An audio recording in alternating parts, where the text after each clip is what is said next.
Senhor esteja convosco. Ele está no meio de nós. Proclamação do Evangelho de Jesus Cristo, segundo Mateus. Glória a vós, Senhor.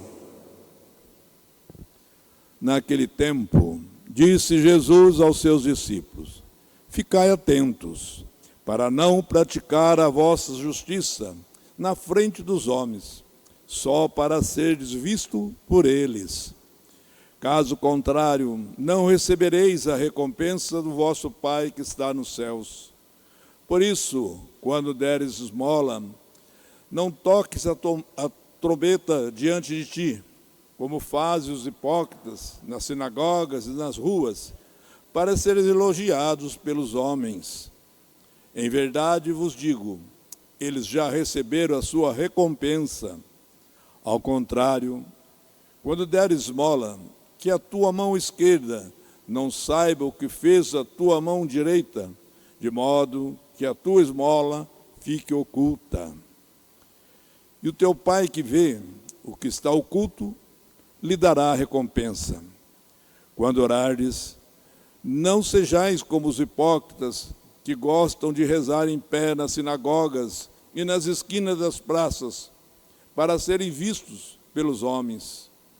Em verdade eu vos digo, eles já receberam a sua recompensa.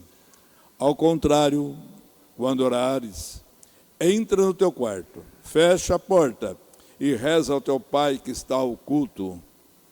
E o teu Pai que vê o que está escondido, te dará a recompensa.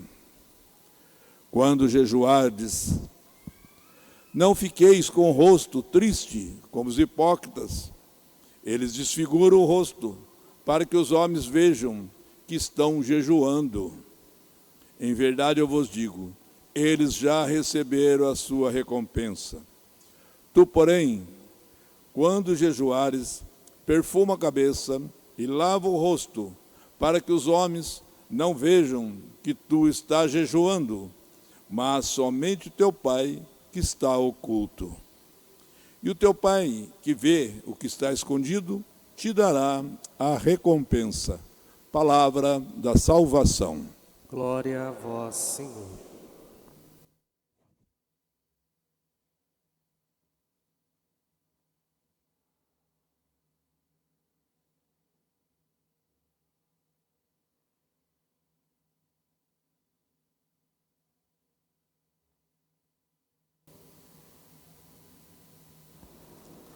Irmãos e irmãs, com a quarta-feira de cinzas, nós iniciamos um tempo sagrado, um tempo que nós chamamos de Quaresma.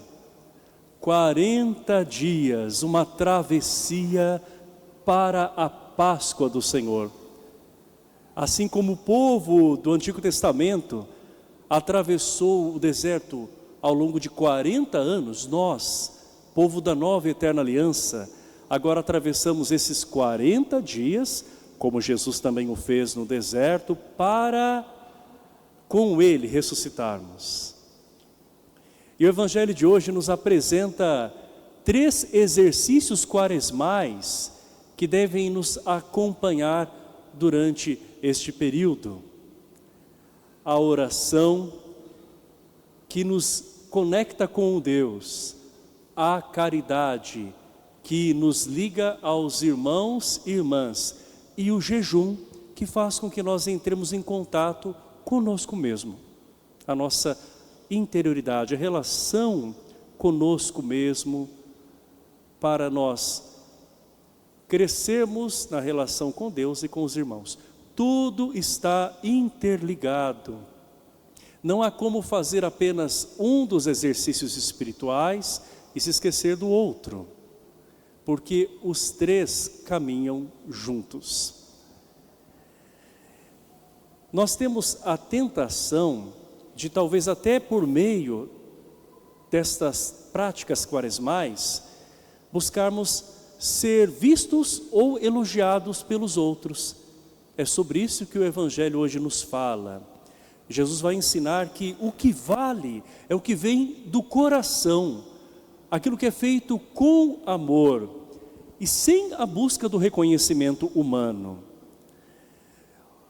Quando nós fazemos alguma coisa apenas para nós termos os aplausos ou os likes das pessoas, a nossa recompensa termina ali. A gente pode até sentir uma satisfação, mas a recompensa já nos foi dada. Por outro lado, quando nós fazemos o bem, mas em segredo e humildemente, a nossa recompensa é muito maior, porque ela vem de Deus. O Senhor hoje nos fala sobre a necessidade de estarmos em oração de uma forma discreta, de agirmos com caridade, mas também de forma gratuita, e de fazermos o jejum da maneira que ele deve ser realizado. A oração. Nós não rezarmos para parecermos santos diante dos outros, mas para nós estarmos mais próximos de Deus.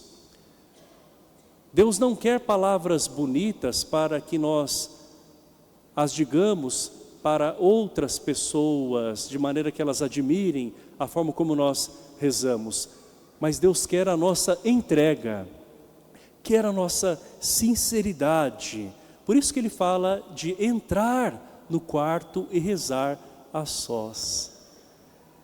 Isso quer dizer ter intimidade com Deus. Que ninguém se justifique pensando que rezar no quarto quer dizer não rezar mais com as outras pessoas e não vir à igreja. Não se trata disso. A oração comunitária é importante. Veja quantas pessoas estão aqui com o mesmo propósito, a mesma busca que nós. Mas a oração pessoal é fundamental. É preciso que nós tenhamos esse momento como igreja, mas é também necessário que nós tenhamos o nosso momento íntimo com o Senhor. Porque a conversão que nós buscamos, ela é pessoal e ao mesmo tempo comunitária. Não há como ser santo sozinho.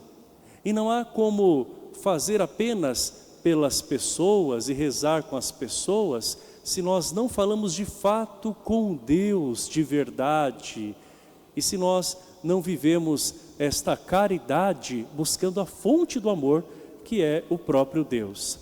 Por isso que o Senhor vai nos falar agora sobre a caridade, para que nós sejamos de fato generosos com as pessoas.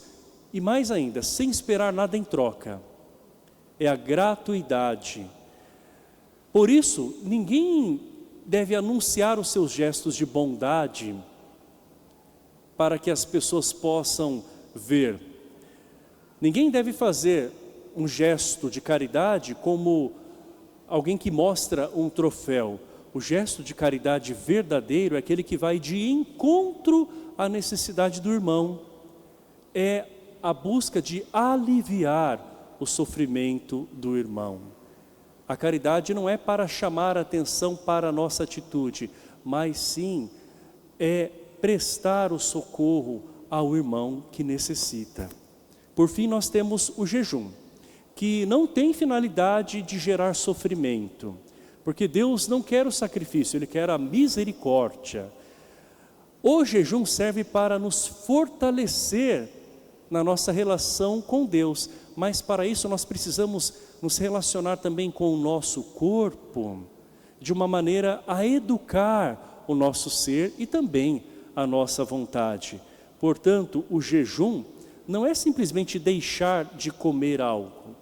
O jejum é renunciar para que nós possamos dar mais espaço para Deus. E quando você deixa algo, seja, deixa de comer a carne, ou seja, até uma abstinência em que você deixa também algo que é prazeroso, que talvez seja até sadio e bom, mas que você oferece para Deus. Ou, mais ainda, quando você oferece alguma coisa que está te prendendo, né? Algum vício que você tem, alguma mania, algum hábito que está até te amarrando. Quando você renuncia a isso, você está se esvaziando de si mesmo para dar espaço para Deus preencher. é a relação com Deus, comigo mesmo, com o outro. E é por isso que a campanha da fraternidade vai sempre nos desafiar para que nós caminhemos para além de nós mesmos.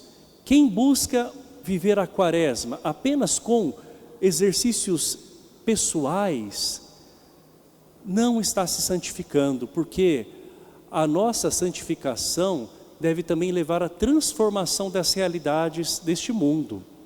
A campanha da fraternidade sempre vai chamar a atenção para alguma realidade urgente no nosso país e também em nível mundial. Talvez muitas pessoas se sintam incomodadas com a campanha da fraternidade porque ela gera compromisso. Algumas pessoas querem aquela quaresma apenas de deixar de comer alguma coisa aqui para depois voltar a comer de novo, não é?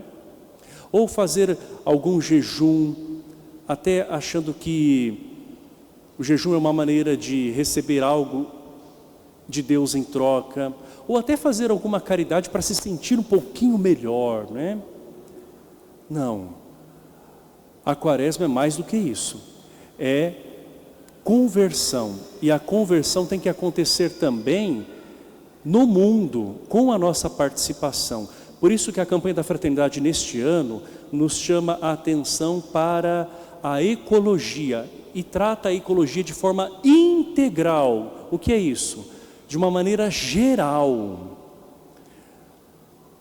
Quando nós descuidamos da natureza, quando o ser humano agride o meio ambiente, isso se volta não só contra os outros seres vivos, os animais, as plantas, as árvores, mas contra o próprio ser humano.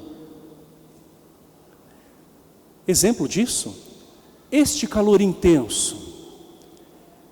Será que o único problema do calor é a gente ter que se abanar ou ficar no ar-condicionado? É muito mais sério que isso.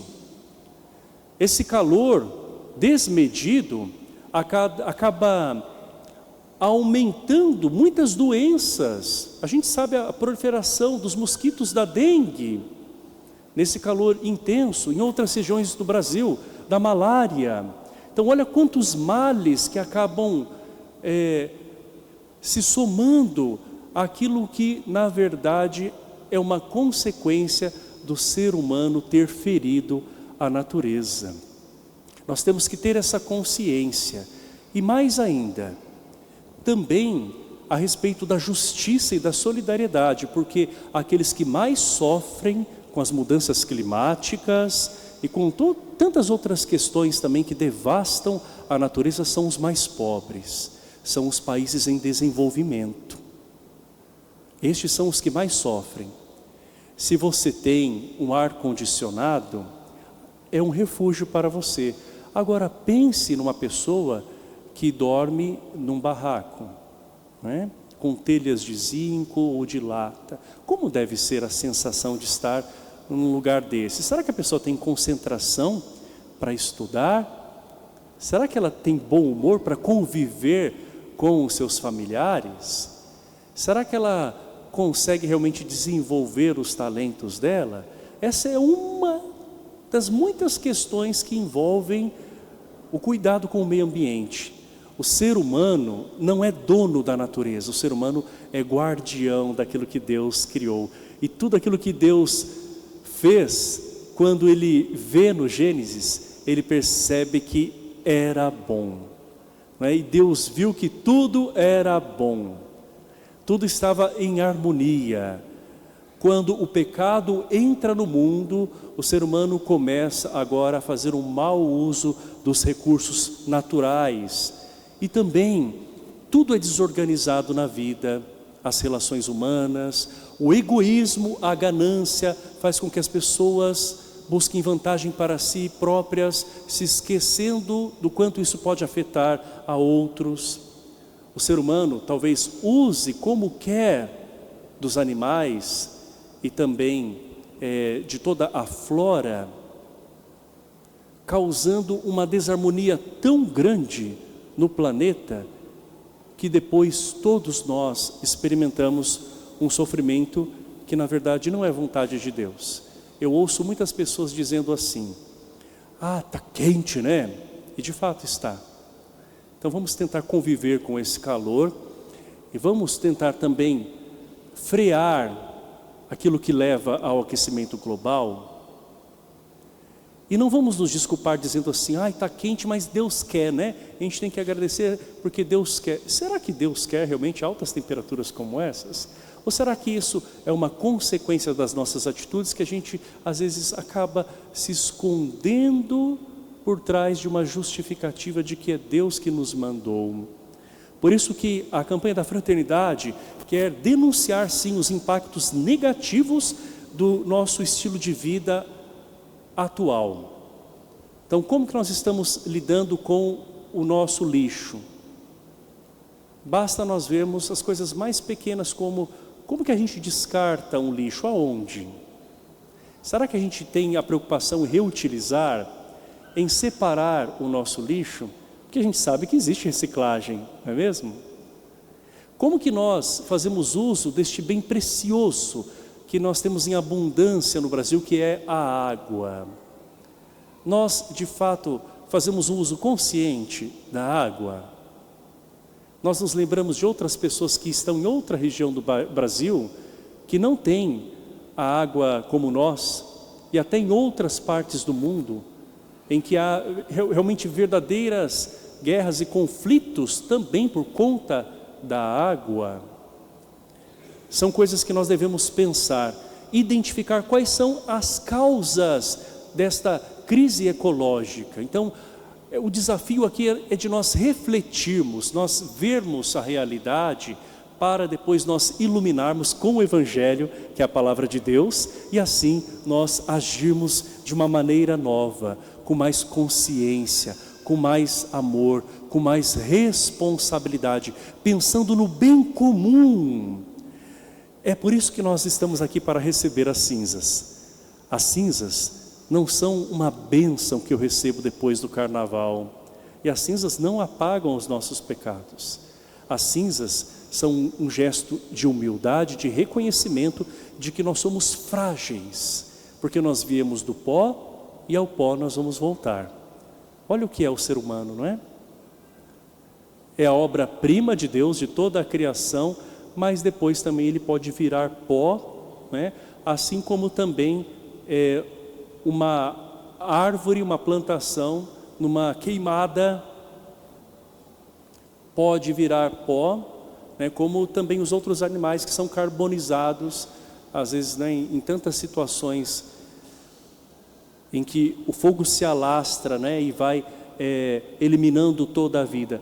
Nós também podemos, nesta terra, ter esse mesmo fim, assim como tudo aquilo que existe. Veja só. Mas nós acreditamos na ressurreição da carne. Por isso que nós queremos cuidar bem de tudo aquilo que vive, da nossa própria vida, para nós cuidarmos também bem da vida do nosso próximo e da vida de todos os seres criados por Deus, porque assim nós vamos louvar ao Deus Criador, sendo cuidadores como Ele. Ao receber as cinzas, nós pedimos que Deus venha em nosso auxílio e que nós somos necessitados dele. Nós queremos também renascer das cinzas, nos renovar com pequenez. Nós queremos nos aproximar acreditando que nós não somos nada sem Deus, mas também acreditar que Ele nos fez participantes da sua obra. Ele quer nos fazer participantes através da salvação do seu reino eterno. Por fim, amados irmãos, a campanha da fraternidade, muito ligada à palavra de Deus, nos mostra que a palavra ecologia significa estudo da casa. Eco, não é? Do grego, oikos, que é casa, e logia a gente sabe que é estudo, né? Então, nós devemos refletir sobre todas as nossas relações com todos os seres que estão na mesma casa que nós. E que casa é essa, gente? Podem falar. O planeta, a nossa casa comum, aquela mesmo que o Papa Francisco nos fala que nós somos de fato cuidadores, aquela mesma que São Francisco já admirava dentro de tudo aquilo que Deus fez, no perfeito funcionamento e de forma tão integrada. Nós queremos, portanto, cuidar da nossa casa interior, da nossa espiritualidade. Nós queremos cuidar da nossa casa, onde nós residimos, com as pessoas que nós convivemos, a nossa família. Nós queremos cuidar da casa onde muitos de nós passam boa parte do seu dia, o nosso ambiente de trabalho. Queremos cuidar da nossa casa, que é a nossa cidade, o nosso município, para nós vivermos de uma forma melhor. Nós queremos cuidar da casa que é o planeta Terra. E assim nós vamos caminhar para uma casa que é a morada eterna, onde Deus nos espera ao final da nossa jornada terrestre. Que esses 40 dias que nos levam para a Páscoa, nos lembre também que a nossa vida tão frágil nesta terra deve apontar para aquilo que não passa, a eternidade. Vamos cuidar daquilo que Deus colocou nesta terra, para que um dia nós também estejamos com Ele, como irmãos e irmãs em sintonia com Deus, no paraíso tão sonhado por Deus para nós. Creio em Deus Pai, Todo-Poderoso,